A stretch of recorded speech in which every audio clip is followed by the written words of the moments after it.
In this video we show how the CharacterBody3d node has a lot of issues with it and becomes difficult to use because of them. A lot of the time you can't find workarounds to these issues, and so instead of using the CharacterBody3d node, we will switch to the RigidBody3d node that allows more smooth behavior and isn't as prone to the bugs that the CharacterBody3d node has.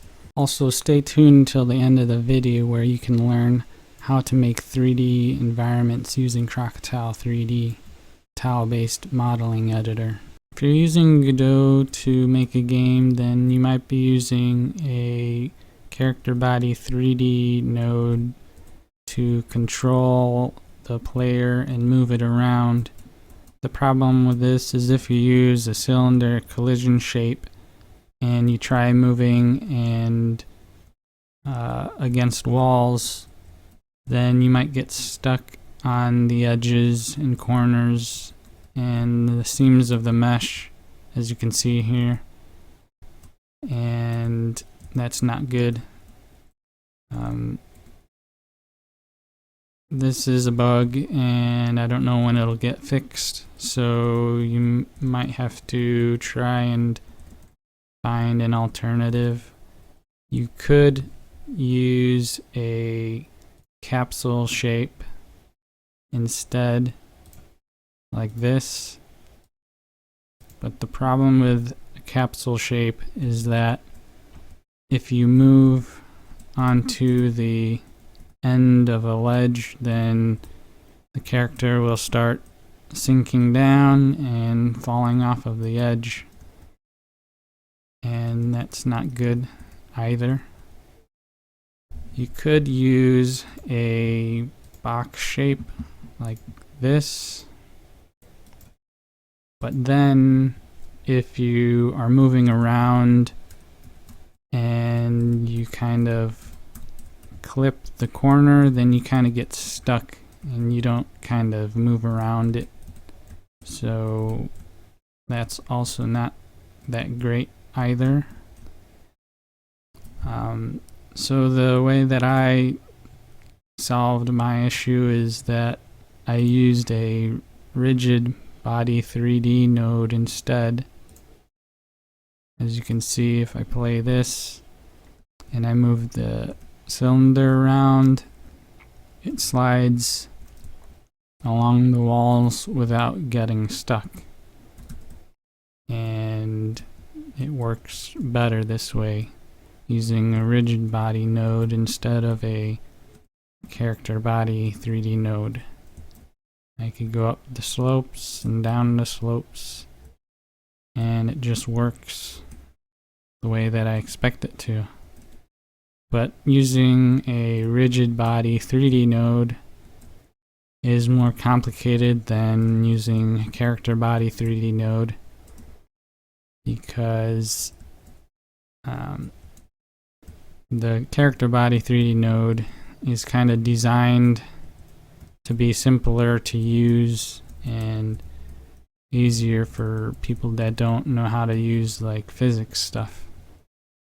So another issue that I found while using the CharacterBody3d node was when walking into a wall and jumping at the same time. It would cause the jump height to change depending on whether I was walking into it or not. There was another issue while moving up and down the slopes while jumping. Depending on whether I was moving up or down the slope, sometimes it would slide and sometimes it wouldn't slide. So there are various issues you might come across while using the CharacterBody3d node, and by switching to the RigidBody3d node, I didn't have to deal with a lot of the issues that the CharacterBody3d node has. So this is the script that's attached to the RigidBody3d node. I used a couple tutorials. One is making a jump you can actually use in Godot, and the other is stop character sliding down slopes in Godot. So one of them controls the jump height and the other one controls how the character slides on slopes. However, they don't fix the issues with the CharacterBody3d node. We'll still have to use the RigidBody3d node to get around the issues. I just want to mention that I used those tutorials to control those things, but everything else I programmed myself. So in this script, I used the integrateforces function, and this is a function that you use if you want to control a lot of the forces and properties of the physics object. In this case, I take the linear velocity and I assign it to my own variable, and then I do a bunch of changes to it, and then I assign it back to the linear velocity variable of the physics object, and I just repeat this process. And when using the integrate forces function, you have to make sure that the custom integrator value is set to true. You can do that in the script here, or you could also set it in the properties over here. So if you use the CharacterBody3d node, there's a property to check whether it's on the floor or not. But with the RigidBody3d node, you don't have that, and you have to create that yourself. So I basically have a variable is on floor that I assigned either true or false depending on whether it's contacting the floor or not. And in order to figure out whether it's contacting the floor, you have to turn on this continuous collision detection and also this contact monitor and adjust the max contacts. In this case, I set it to 8. And then in this integrate forces function, you have this state, and you could use that to get the contacts, the amount of contacts, and you could check each one of them. And so if the contact count is above 0, it means it's touching something, and then I could check what the normal is, the surface normal of that contact. But I could also cycle through all the contacts, check all their normals, and see if they're within a range or to the up vector. And if it's within 46 degrees, I'll consider that contact as part of the floor. And so I set the is on floor to true. And I also get the floor normal. I save that. And I also assign the normal of the floor plane to that contact normal. And I'll use that later when moving on surfaces. And so now this is on floor is set to true. But sometimes when you're moving around, it's not always going to be true, because like if you bump into something, you might get raised off of the floor a little bit, and so it might not find a contact that is that doesn't fit the conditions of being on the floor, even though it should be considered on the floor.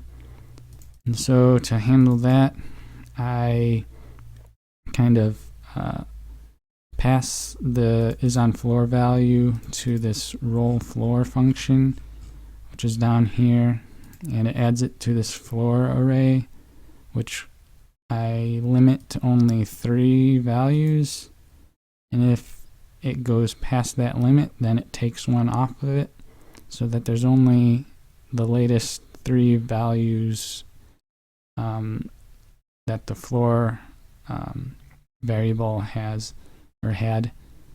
And then if any of them are true, then we consider it on the floor, and we just assign that to this variable, roll floor state. And so if not, all of them have to be false in order for it to be considered false. And that just gives you a little bit of a buffer to, in some cases where it might not technically be on the floor, but it should be considered on the floor. And that fixes if, for instance, if you're walking into a wall and you hit the jump key, sometimes it wouldn't jump, but since we do this, it's more likely to jump when you hit the jump key. So down here we have the gravity, and we apply it to our velocity in a certain direction. If the player is jumping, we want to pull the character down, so we use the vector up direction. Otherwise, if it's on the floor, if we continue pulling it down, then it'll cause the character to slide down the slope if it's on a slope. So we need to use the floor normal instead and apply the gravity relative to that direction. And that'll just kind of stick it to the slope so that it doesn't keep sliding down the surface. And then if we want to jump, we have to check to see if the character is on the floor, and if we want to jump, we apply the jump velocity to the y-axis of our velocity, and then we set is on floor to false. For some reason, when the character jumps and lands on the floor, sometimes it'll kind of sink into the floor a little bit, and I've tried to fix that, and it works in some cases, but in other cases it doesn't work. It's kind of like a minor issue, but if anybody knows how to fix it, I'd be interested in knowing.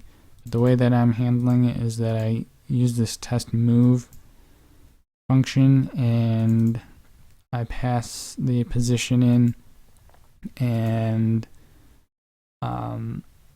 it moves it based on the velocity a certain amount, and then passes back a collision test. And if there is a collision with something, we get the normal and check to see if it's a floor. If it is, then we move the character back a little bit based on the amount that it has went through the floor, basically, or will go through the floor. And that kind of prevents it in some cases, but it's not perfect. And then finally there's this get input function that I skipped over, and it's a little bit more complicated. So in the get input function, we basically are getting the input from the player based on what keys they're pressing, and we use that to kind of figure out how to apply a force in the horizontal plane, the X and Z axes.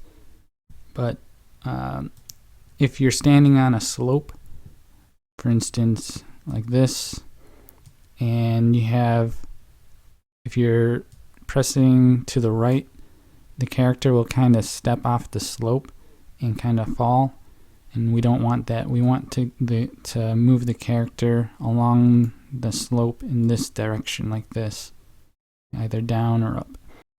So to do that, we kind of have to figure out in the X and the Z directions how to aim it downwards or upwards relative to the slope, so that it's not just horizontal. And with the floor plane, what this floor plane object allows us to do is use this intersects segment function, and it takes two positions that define the line segment, and it checks if that segment intersects the floor plane, and it returns a position where it intersects. So if we have this slope here, and perhaps this is the origin point of the floor, and we do an intersection over here and over here down, it'll give us a point on the slope. So instead of being directly to the right, it's down, and then we normalize that so that it's a unit length of 1, and we do the same in the z axis as well. So now that gives us a vector in the x and the z axis that is kind of aligns with the floor plane, basically. And then we could use this direction if we're on the floor. You can see up here the xz variable holds our velocity, and we basically apply a change to it in the given direction with the given amount of acceleration, and we basically apply that back to our velocity, kind of updating it with the new velocity. It's kind of complicated, but if you kind of like read through the code, it makes more sense. And then at the end we have this jump variable that kind of controls whether we want to jump or not. So like if the jump button is pressed, then we set jump to true. We could also like assign the jump velocity, but we just do it outside of this get input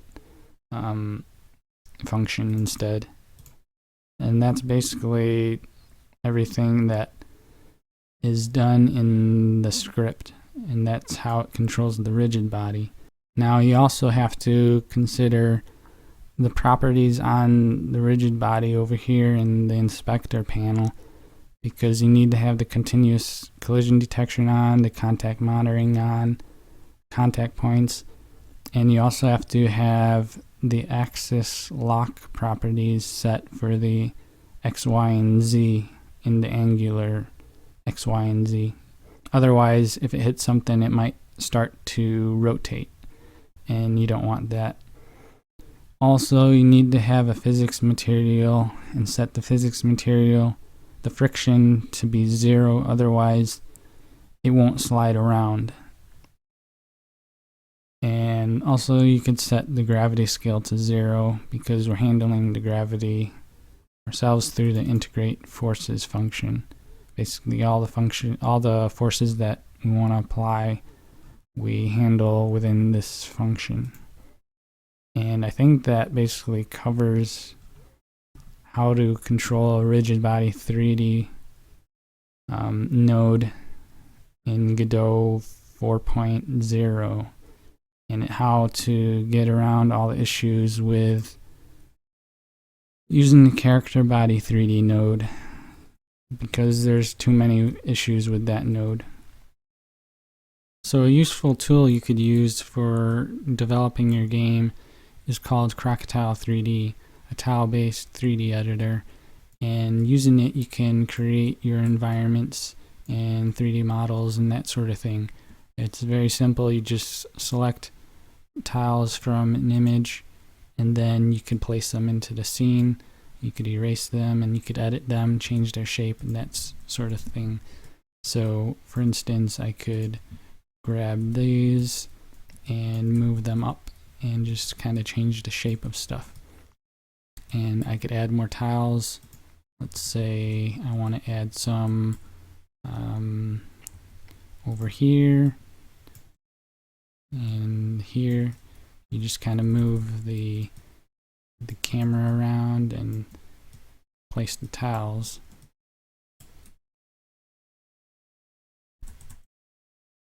It's pretty simple. And then once you have what you want, you could just export it.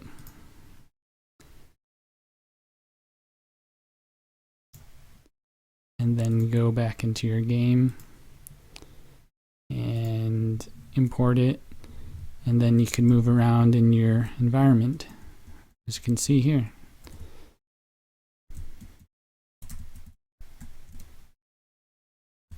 So if you want to check it out, you could go over to crocodile3d.com where you can find all the information about it.